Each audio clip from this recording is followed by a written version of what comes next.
Hello, everyone, and welcome to the second episode of Into the New. I am your host, Todd Cash Overcash, joined with Ricky Sinister Blackman, owners of New School Originals. And today we'll be discussing essentially being owners of an esports org, what it entails, what the environment is like, just our experiences. And so, for some context, I'd like to give the definition of esports. The best source I can find is BritishSportsLaw.org, just kind of the first search there. But esports, also known as electronic sports or competitive and professional video gaming or pro gaming, most commonly take the form of organized multiplayer video game competitions, particularly between professional players. Now, that's a mouthful and not a whole lot of context, in my opinion, but I'm going to go ahead and hand it over to Sin to kind of break it into more layman terms. Yeah, so welcome everybody to another week.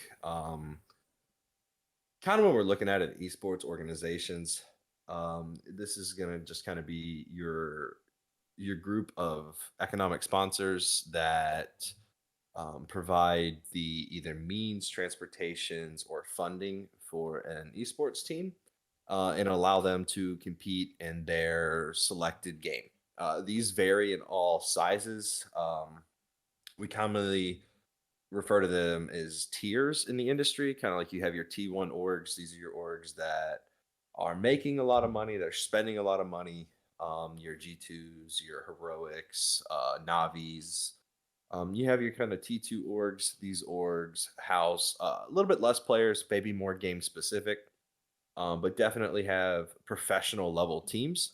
This would be in a pro league or a compatible game mode, and then you have just kind of the massive shit list of tier 3 orgs, which are can range from a well-established organization that just hasn't quite broken out to a high school kid who thinks he's going to be an esports org and gets a logo made off of whatever Photoshop site he steals it from. And that's kind of the I guess the generic way you can look at an esports organization if you are a little bit newer to the scene. Um, Today we kind of want to give you our story, kind of not our origin story, but how we met, how we both began to work on NSO, what happened with it, and just kind of our, I guess, survival guide to owning an esport organization, things that you should look for, things that you should avoid at all cost. But obviously, this is our opinions because none of this stuff is set in stone. But just we hope it's helpful for anyone that is listening, or we hope it's interesting to those of you that know our careers, or just kind of want to know more about what owning an esport is like. So, Todd, why don't you go ahead and kind of start off? How did NSO become into the organization that we know it today? So, a few things.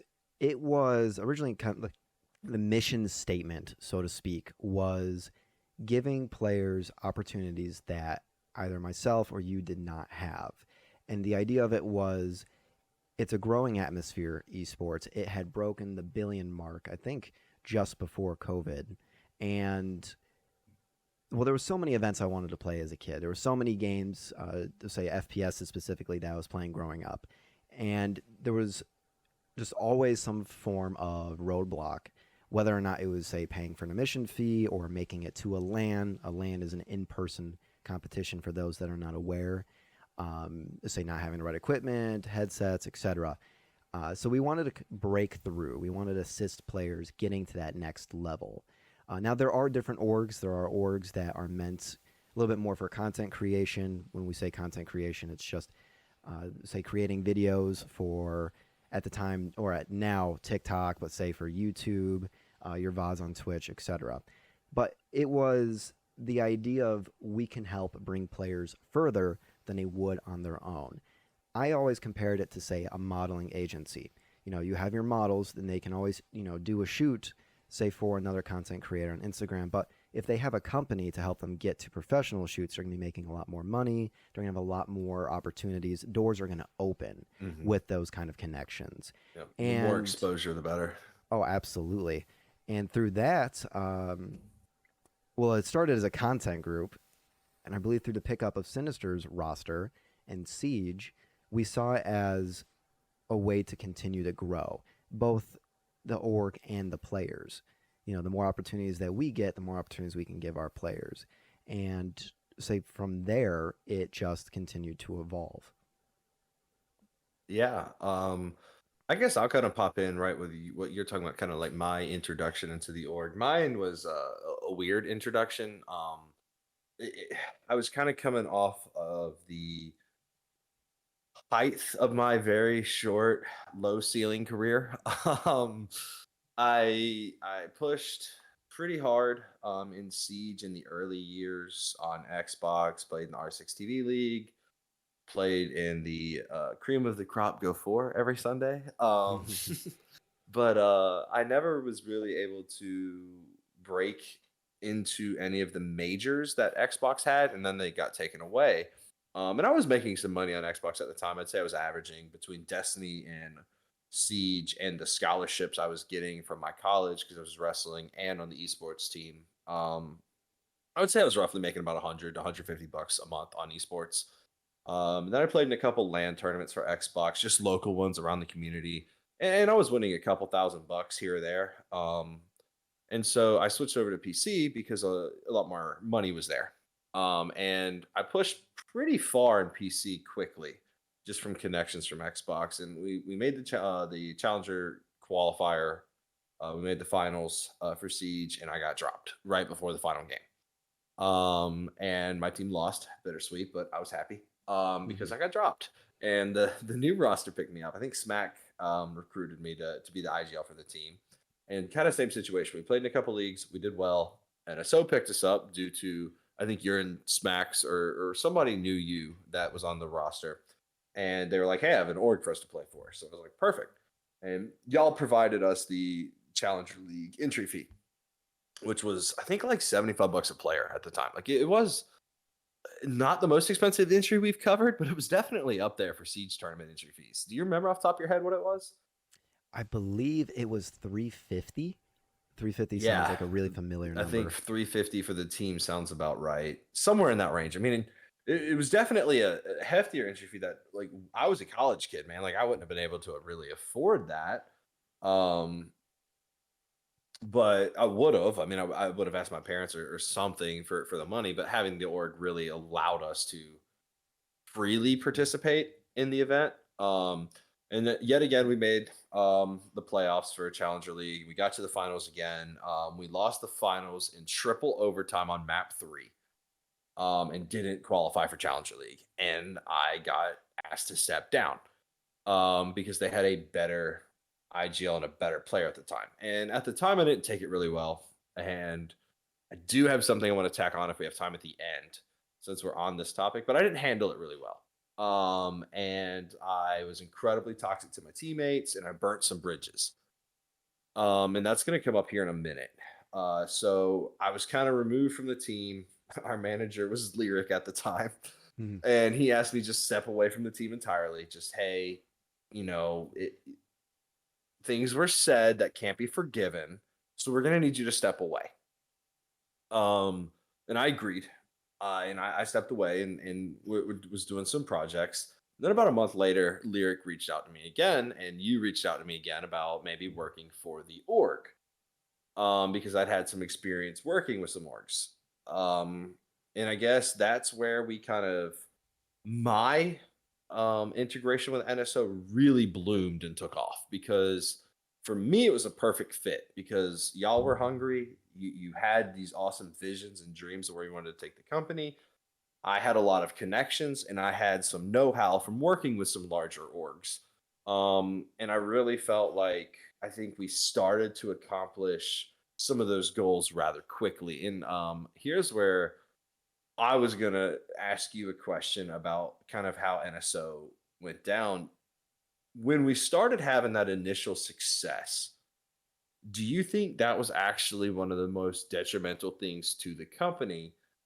Um, because to me, it feels like we skipped some important steps of building a company. What are your thoughts? I definitely think you hit on a mark that I wanted to address. So, in everything, there's a good, the bad, the ugly.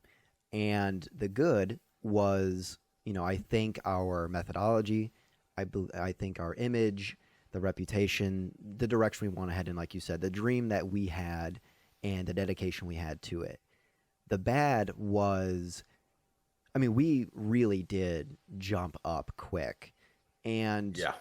like any small business, you really want to examine who you have managing.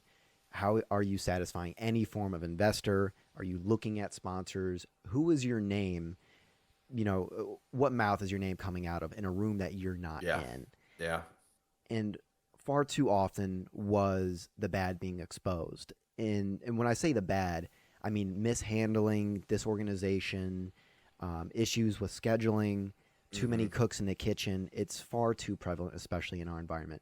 Everyone wants to help your small business, but if you help put out a fire by pouring water on it and it's oil based, we know that that's just going to increase the flame and everyone's going to get burned. And the bad part was, I feel as if we trusted too many people with too many responsibilities, and it started to spiral. And then Mm-hmm. the ugly was having, my personal funds, I'll say, funded a fair portion. Yeah. Was there Yeah. assistance? Absolutely. I'm not A going to fair take that. portion. Yeah. Yeah. Yeah. And 99%, guys, is a fair portion. not to, I don't want to take away from anyone, not from Chop, not from myself. But the ugly was an overdraft in an account. The ugly was friendships being broken, Yeah. Yeah. spirits no longer there. People being referred to as assets and not as individuals. It was one of those things where this is an environment where not even in T1, which is the highest tier 1, do on paper do a lot of companies and orgs make money back. It's a Yeah. loss leader environment. I mean, off of the last report, I mean, correct me if I'm wrong on this, but I think only one T1 organization was recording profits for the first quarter of 2022, and they ended up losing money on the rest of the year. Um, so that's an interesting. It's like even the best in the business that are making millions back are spending millions more than they're making. So is this a sustainable environment? And that's such a harsh question to ask when it was and is an environment with such potential. Yeah. And oh no, you go ahead. I was agreeing. I'm like, what was the origin of the esports org? I mean, as far as I'm aware, and maybe there's another one out here. Please tell me in the comments if I'm wrong, because there's nothing like a good YouTube banter. Um, but FaZe was the first org, and it started as a group of friends making Call of Duty highlight clips. And to go from just that form of minor content creation, so to speak, just trick shotters, to now global competitors in just about any Yeah, AAA title that there is no short of just an immense feat. yeah, Uh, but the issues that we struggled with are clearly in the giants, say in yeah, the yeah, yeah, grandfathers, however you want to phrase them, the top of the game in this environment are struggling. And it's yeah, one of those things. It's a difference between potential and then acting upon potential. And I think that's exactly where we fell apart. Was there was too many people with too minor of jobs, and then there was few people with way too much on their plate. It'd be like yeah, 16 people, 3 of them have whole entire full-time jobs outside of full-time jobs managing the org, yeah, yeah. and then subordinates that were just kind of lost. And to Mhm. not to talk bad on No, anyone. no, and I want to make this disclaimer to anybody that helped us out with NSO. I mean, from the bottom of both of our hearts, like, we cannot thank you enough. Like, really and truly, what you did with us was special. Like, we are so thankful for all of the volunteers that we had. Um, and you did awesome. I mean, you enabled us to grow for 2.5 years. Um, but I want to pick up where you're at right there. It's Mhm. like we were both working full-time jobs. We were both working at minimum 55 to 60 hours a week at the point of our young careers we were both at. I mean, I was teaching and being a head coach and starting a family. You were pursuing multiple careers in banking and moving up in those jobs and getting new jobs and moving and just ballpark it, man. How many hours were you putting into the org a week? Like at the height of the Ooh, org? the absolute height. I would come home from work, usually drained to shit, and I'll just say like 5:15 p.m. CST. I'd be on until about 11:30, and that was Yeah. every night, not including weekends. So it's probably like 70-hour, 80-hour weeks, like all in all included. Yeah. Same. I mean, I had office hours set during my planning period at work in case any of the teams needed anything. I was available for them. And then I would come home and I would give 2 to 3 hours to contact each of our teams. I was the esports director of the org, so I directly managed at our height, like 5 teams, if we're counting the COD team, like the Warzone team that we had at that one point. Yeah. So we had the CS:GO team or Siege team, we had a Valorant team, the COD team, and I think we picked up like oh god, what was that random card game? We picked up that one guy for like that month for his tournament, Hearthstone. Yes. Yep. So we had like 5 random games that I knew nothing about, some of them, and so I'm researching that game to see like, hey, this is what I think you should do to improve. This is how I think that we can help you.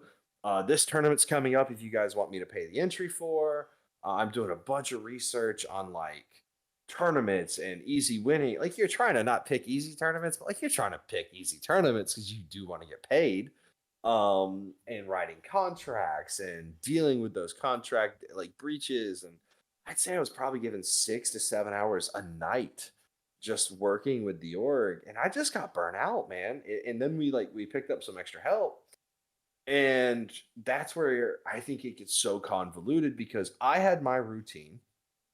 Those players were used to talking with me, and I kind of had all those ducks in a row, and I had that procedure. Well, then you add in someone new, and you think like, oh, good, all right, I can like outsource some things to them. But then they have their own personalities, and they have their own schedules, and they have their own way they like to do stuff, and so that doesn't always blend well with teams. I mean, esports players are a peculiar breed. um, and if they're used to a 6 o'clock meeting that now gets changed to 8 o'clock, well, now that's cutting into scrims. And now they're having to change scrim time. And, that may not work for a team. So it was just, I think it just, we did it, we tried to fill positions that we needed without, and again, I love everyone that helped us out. So like this is not directed at anyone in particular. I really want to get that across. But I don't think we properly vetted who we were putting where. I think we were like, oh my God, you want to volunteer? This hole's breached, but you need to deal with this leak here. And we were Absolutely. just trying to like patch fill instead of actually building the proper ecosystem, that had like working, functioning parts. It was just kind of me and you champagning our sides of the company, and trying to like pick up apprentices along the way. Absolutely. And I think, to put it lightly, there is an innumerable amount of interchanging variables in this environment. Oh yeah. Especially, we were handling content creators and competitive teams. Well, amongst those competitive teams, at the height, we had roughly 5 competitive teams. And so each and every one of those, I'll say, subsidized environments need their own special attention. Especially when you're dealing with, let's say, teams that are in a title where it's just matches, and then you have teams and battle royales, and then you have your content creators. Well, you have your content creators that are competitive. You have your ones that are Hmm. non-competitive.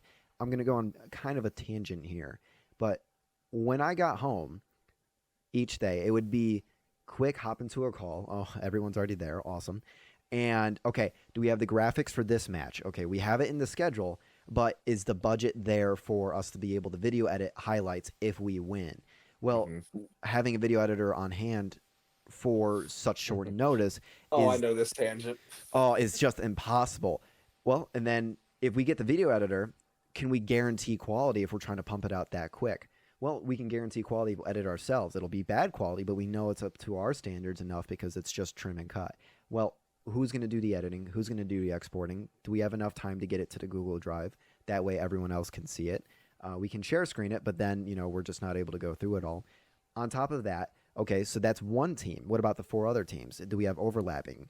Do we have overlapping events? Do we have graphics that need to be scheduled? Let's go through the day and day. How many tweets do we need to schedule today? Someone check the calendar. How many events are going on this weekend? Okay, we have four events going on this weekend. Stop. The count is out. And it just became this devolving web we could not untangle. I just have one question for our audience that Todd still has nightmares about. If you're ever working with a GFX artist, guys, always make sure that you ask them and you tell them, "Hey, my budget is this. What's your price?" It's the cowboy western standoff. What's your price? What's your budget? Yeah. Mike, and that was part of the facade, the reputation, the image is how good your graphics look, how quickly can you get them out, can you get them updated, and I'll go on another tangent, so I'm going to stop myself.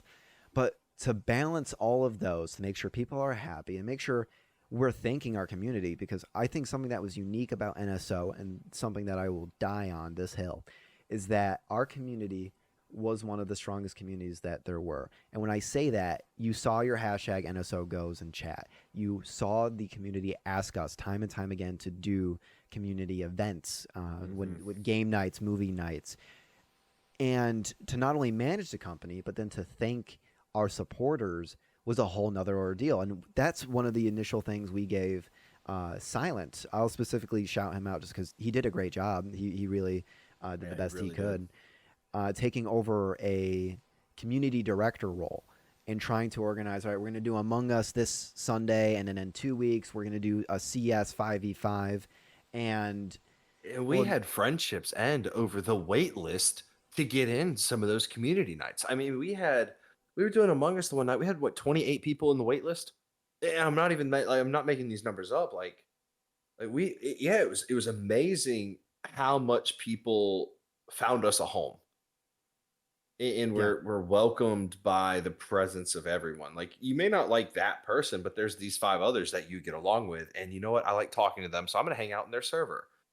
And that was the most impressive thing to see. I've worked with a lot of orgs. I've never seen that. Like, normally it's the owners and a couple staff members that are always on the Discord. Now, I'd get in the Discord on a Tuesday afternoon, and there'd be 4 people chilling in 2 different channels. And it was humbling. Yeah, it really was. When we were able to play something, one of my absolute favorite callback moments is to Battlefront 2, when we were a team in a 25v25 or however those lobby sizes. It was us. It was chaotic. The microphones were all over the place, but that was just a very surreal moment to go, we are unified underneath this banner. And well, that's the good. We've already addressed a little bit of the bad. The ugly is, unfortunately, when life happens, it happens. Something that I feel bad about is how much work, my partner Sin here had to do for so long. I moved 5 times in 3 years. And when I say move, I don't mean across the street or down the block. I mean several zip codes away from each other, enough to where it was just chaos. I moved 5 times over the course of 3 years.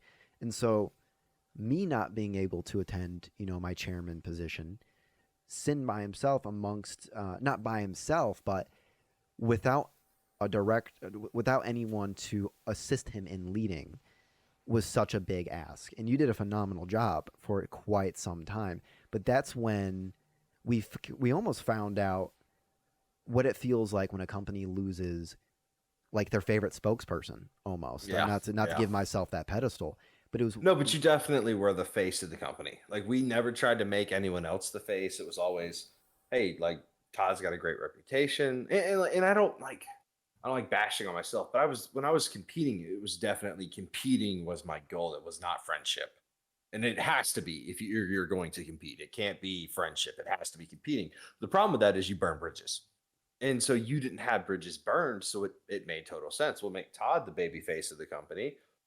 and people went along great with it. It worked. Like it was awesome to see like how many people were like, "Hey, Todd's gonna play this game night. Everyone's coming." Like it was awesome. Like it worked. It worked better than I think we anticipated it to work, Absolutely. And and that backfired. really, really bad when I'm the one. I'm not going to say no one had anything going on in their lives. That would be ignorant of me. One of the things is that we had kids. I mean, not myself, but Marquise had a child. You had a child. Everyone had giant things going on. I just had things where it forced me to be withdrawn. You Yeah, know, it was one of those things like physically don't have internet in a new place or selling parts to make ends meet for a new place, getting a new job so in between paychecks can no longer fund even yeah, booting power up to the new household, things like that. yeah, And to kind of wrap things up so I don't go down that rabbit hole, it became one of those we relied on an old reputation without the old methodology. mythology. Yeah, no, exactly. And I think that was the saddest part for me was when the realization hit. I'd say about what 8 months ago. I don't think it's a full year since we kind of closed NSO down. I was sitting there in a Discord call one day, and me and some of the guys were just brainstorming like, okay, I'm working with this dwindling budget. I have 3 teams requesting to play for us. I only have this amount of manpower. We can't make this work.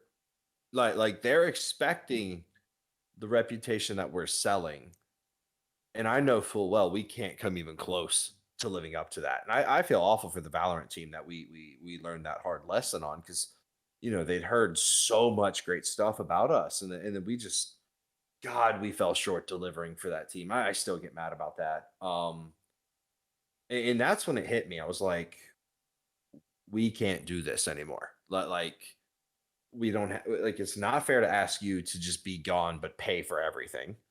It's not fair to ask the guys I had working for me at the time to just, I need 8 to 9 hours of work a day from you unpaid.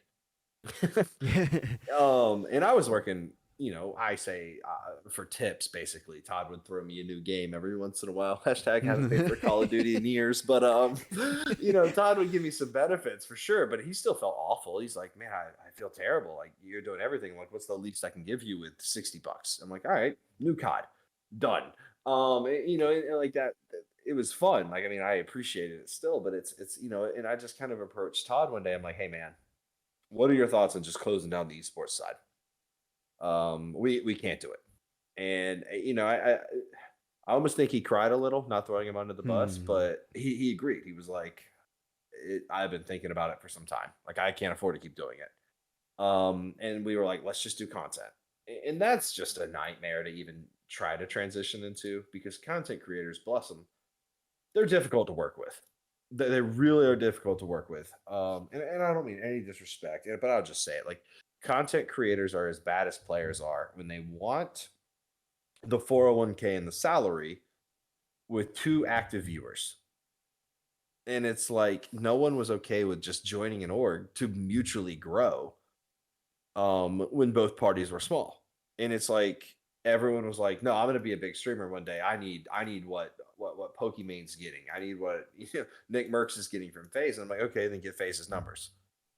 Get Merckx's numbers. Average 18,000 viewers a day, and I'll pay you $500 a month."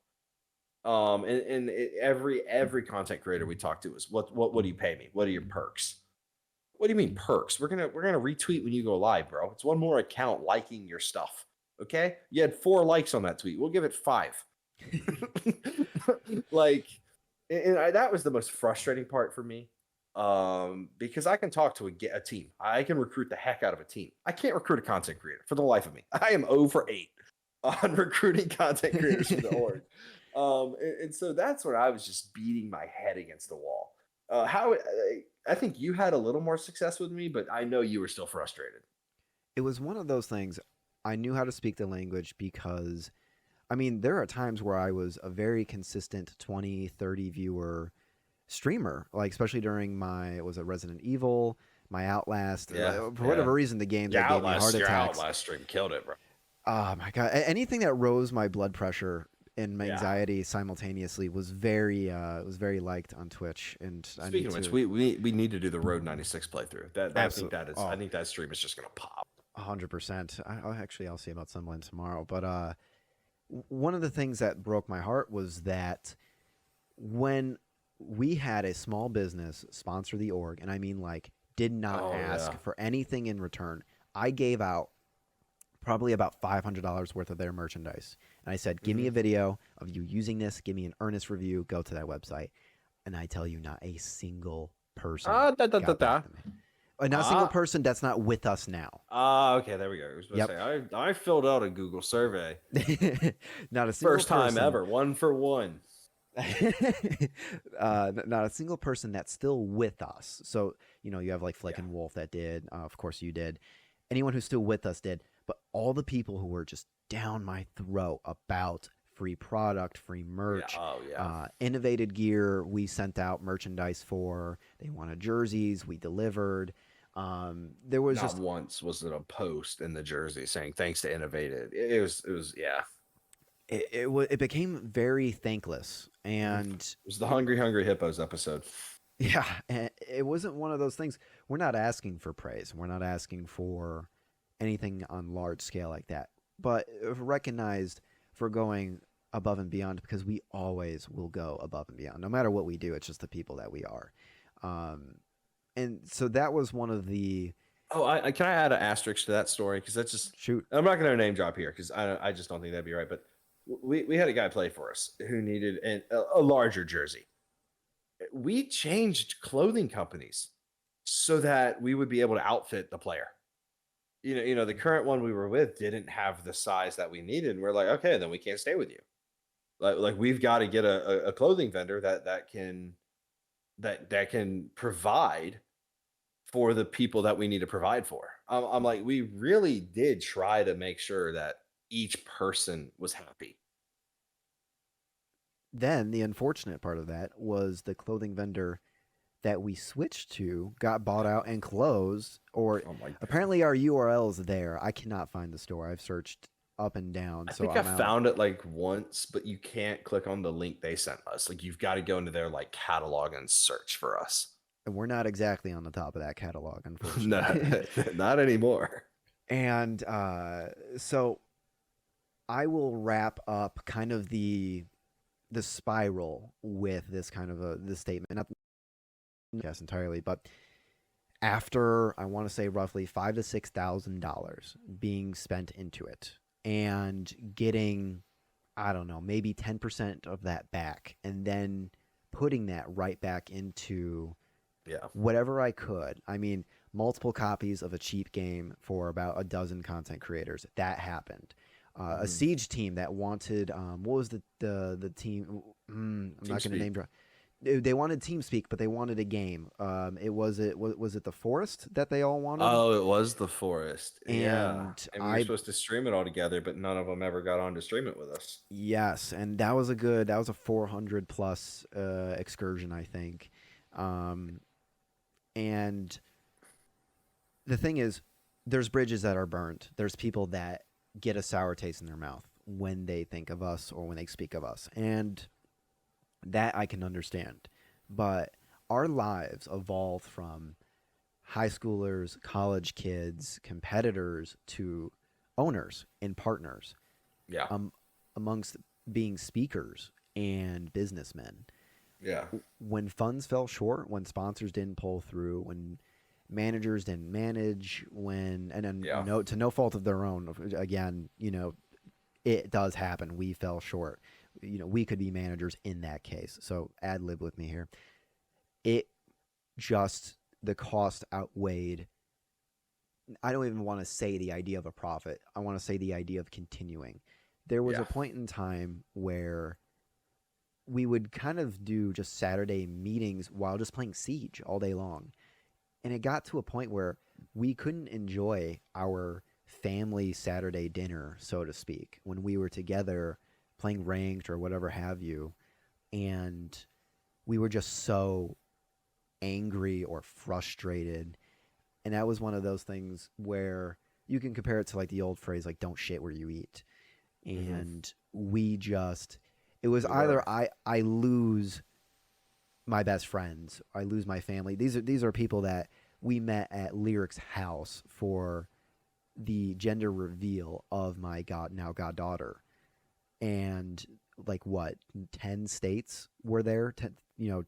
When I say 10 states, people from 10 different states met Yeah. at this Yeah. one place at the one time just for that. And my takeaway is that the community that we were so blessed to have, the people that we met, and those that have stuck with us, the friends, the family. I got blood that ain't family, family ain't blood, and I couldn't be thankful enough. Yeah. But it had to be called. It had Yeah. the plug had to be pulled. Yeah. It was definitely a painful phone call for both of us when I think we just kind of came to that mutual realization like we can't continue to do this. The thing that we loved it just is now just draining the life out of us. We can't carry on normal relationships with friends that we play with because the spreadsheet wasn't done on time. This team left the org and threw you under the bus for the one thing you did 2 weeks ago that you weren't even aware of. And I remember having an argument with one of my buddies who was just helping me out, and he said something to a player didn't like, and the team left over the one player. Like he literally said, like, "Oh, Ella's not meta," or something, and the guy was like, "Well, what do you know? You're not even good at the game." And the guy was like, "1v1 me then, bro. Like, come on." Like, and the guy literally got so mad that his ego was challenged. He left the team, left everything, which is on that player's fault. But I remember getting so mad at my buddy because I'm like, what the hell did you say to them? Why are they saying that you got in a fight with so and so? And he's like, I don't even know what I did, man. And that's the point where I was like, okay, we're done here. Like chapters Mhm. closed. And I called you and I was like, hey, this happened. Team's gone. Do you want me to find a new one? And you're like, no, I don't. And then we kind of just came to the talk like, should we just close it down and become a content group for friends? And you're like, I love the idea. We've been wanting to do the podcast for like 6 months now. Yeah. But we're doing games together, and I think we're having so much more fun than I've had in years. Um, just hanging out again as a group of guys. So like where it back started. So I'm glad it came full circle for us. That's not the case with everyone, man. I have left orgs when I worked with Team Caustic, when I worked with Team Sinister, like those orgs crashed and burned because and those guys don't even talk to each other. I mean, like I was with Team Caustic, man. It was two college roommates. Like these guys were best friends when they started. They don't speak anymore over this stuff. Over a video game. And like to me, it sounds so silly. And for those of you that are listening that are me and Todd's friends and family, or those of you that just find this on YouTube and you want to just check it out, like you may not understand that. And that's acceptable. Like that's like I get that. But it just becomes so consuming to own an org that it's just a 24/7 job and it's very ungratifying to own one because you're always going to chase the next high because you're not on top. So even when you're having success, it's not enough success. And it's very hard to be complacent because there's six more orgs that just popped up that have more money than you. And you're like, well, how are they having so much more success than us? How are their Twitter already getting up to 5,000 followers just for you to realize they botted the account? Um, but I think here's where I do want to segment Todd into like our advice Hmm. for people that want to own an org. And if you've listened this far in, you might be thinking like, yeah, there's no chance I'm owning an org now. And I don't know if I agree with that sentiment. Like, I think if we could redo it, I would, and I would make some different changes. And even if I knew the outcome would be the same, I would still do it because of the friendships that we've made and the memories I have are worth it for me. I mean, like I know like five of y'all are coming to my house this summer that I never would have met. Like y'all know my wife, y'all know my child. Like I know like I do have brothers that I've met a few times, but like y'all are here. Like when we had that situation with your roommates, like I mean I was dead serious. I'm like I'm coming up. Like I'll get a plane ticket tomorrow if y'all need me. You've done the same thing. Like you're like, hey, do y'all need some help? Like I can be down there next week. I can get a plane ticket and fly out and help you move. And to me, that's worth it. I don't know how you feel, but that's where I'm left with all of this. It's one of those things you look back on and you can look at the highs and lows, the peaks and pits, and even if I didn't have the ability to alter history or right my wrongs, I would relive it 100%. That is one of the fondest portions of my life thus far because of the genuine people I met, the moments I got to endure, and the character it built.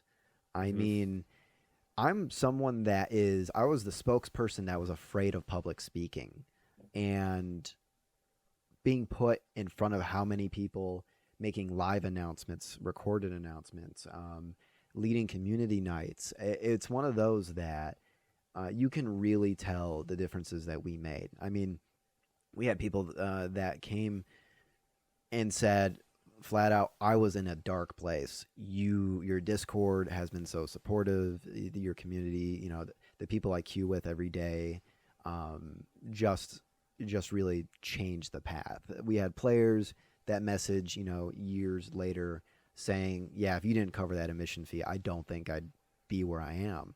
I mean, we have ex NSO players. I mean, like what they broke into CL. There, some of them are Hmm. looking into breaking into PL, or they altered environments and are thriving in a different title because of their capabilities. Yeah. And having that variety of backgrounds and individuals in your life is something everyone should strive for, whether it be in your career, in the esports environment, whatever have you. Blessed to just have so I have a lot of tunnel vision prevention in my life, and they have names. It's one of those things that they can very quickly go, I think you're going about this all wrong, and I respect it enough to listen and adhere to their advice. Yeah. No, I agree. I think another thing that like young, I guess esports entrepreneur would be's should look out for. Don't hire people based on your friendship with them. Um, Hire them based on their skill set, and that's seems like a really dumb comment. Um, but it's really hard to tell your friend he's doing a bad job. It's much easier to tell someone that you hired based on a skill set that they need to improve in these areas, um, because you don't have that personal connection with that person. Some of the best advice I ever got as a player was never build a team around friends. Hope to make friends with your team. And that's kind of how I feel like it should be with the esports. Like, do not go into business with your friends. Like we are not the norm, I would say. I mean, I talk to a lot of owners, and when they break up, man, it's bad. Like we ended the company, and we're still friends. Like I said, they're coming to my house in a month or two. Todd's flying two people across country with him. Um, don't go like me and Todd didn't know each other.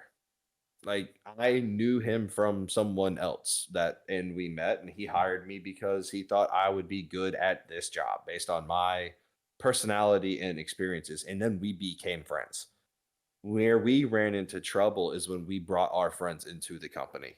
And it was very awkward and hard to tell them like, "Hey, thanks for everything you've done, but we don't need your help anymore. You're not doing a good job." And I think that's where we made some of our most critical mistakes. Absolutely. I think it's one of those things where it's very hard to be that level of honest. If you know that person in real life is not an organized individual, do not put them in a position where they are organizing or scheduling. If you know someone has an issue with being confrontational, even when it's needed, do not put them in charge of managing or leading, say, a team that needs to kind of be put in their place. When I say put in their place, you will be playing this event, or you guys need to clean it up because this is just unacceptable playing behavior. The unsportsmanship like conduct. Hmm. You need to vet. When I say Yeah. vet, you really need to do your investigations. There's vendors we were aligned with that we should not be, that we shouldn't have been aligned with. There was a computer company that offered a sponsorship that we were really interested in taking, and then to find out they were in a class action suit about a year later. There is so many things that come across as too good to be true, and they do live up to that. They were, it was always one of those burning a candle at both ends kind of thing. Hmm.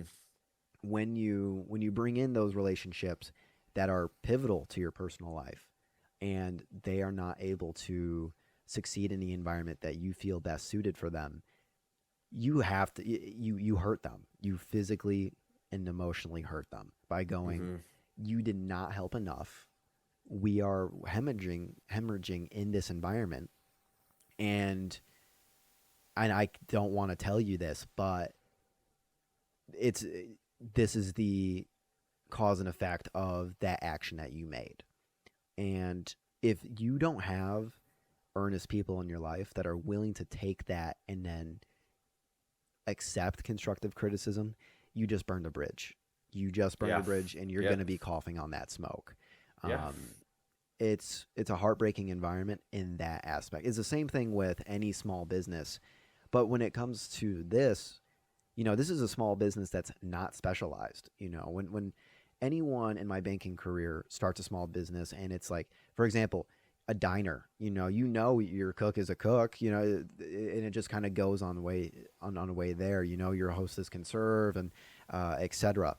When it comes to this, do you really know that that person can fill out spreadsheets, conduct a business meeting with a potential pickup for a team, and then turn Hmm. around and report, fine with that budget? There's Yeah. too much in the air. No, exactly. Anything else you want to get to before we kind of get to our closing remarks?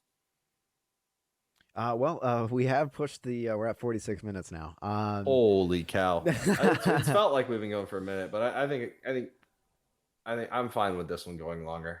I have to agree. I do apologize. Is like, we opened up kind of setting the tone for this was going to be talking more about esports, but we're going to have to tell you our first person views on esports, being involved in it, being a player and such, essentially knowing the inside and the outside of the box. And so we hope that this reaches the right people, not only, for viewers and listeners to be entertained and continue to watch and listen, but also to those interested in this environment, uh, accept some wisdom. Yeah. So, Well, I think that kind of I think that's it for me. I think you just kind of ended it nicely there. So I think we'll pop off, and I look forward to see you guys next week. Go ahead and tell us, more feedback in the comments. We're trying to fix the mic issue. Thank you for that one. Um, Todd's mic's always been quiet, so he'll just have to get over it and use his big boy voice. speak with my chest. But yeah, like please let us know. Give us some more feedback. We loved reading the comments, hearing the Discord messages. I loved the overwhelming positivity you guys gave us last week, and I look to getting back into another topic next week. I think we got a really fun one that I wanted to talk about next week. I did not want to go through this, and Todd made me, and I'm glad we did. But I think next week, guys, we're going to look at the state of competitive gaming and its impacts, and where do we think it's going. What titles do we think are going to be the big blockbusters of the summer? That one will be about 25-30 minutes, and we look forward to seeing y'all there. Thank you so much for tuning into the new. Have a great week.